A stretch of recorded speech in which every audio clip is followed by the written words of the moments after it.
بسم اللہ الرحمن الرحیم۔ مسلم شریف کی حدیث ہے، حضرت جابر رضی اللہ عنہ سے روایت ہے، نبی کریم صلی اللہ علیہ وآلہ وسلم نے ارشاد فرمایا، قربانی میں وہی جانور ذبح کرو جو اتنی عمر کے ہوں جن میں دانت نکل آتے ہیں، البتہ بھیڑ دمبا اس عمر کا نہ مل سکے تو 6 مہینے سے زیادہ کا دمبا یا بھیڑ ذبح کر لو۔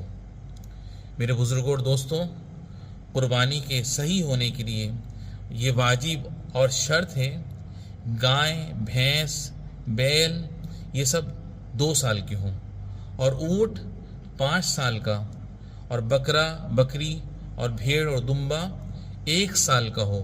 ہاں البتہ دمبا موٹا تازہ ہو، فربا ہو تو وہ 6 مہینے کا بھی کافی ہوتا ہے۔ اللہ رب العالمین ہمیں صحیح طریقے سے قربانی کرنے کی توفیق نصیب فرمائے اور ہماری قربانیوں کو اخلاص کے ساتھ اپنی بارگاہ میں شرف قبولیت بھی عطا فرمائے۔ وآخر دعوانا ان الحمد للہ رب العالمین۔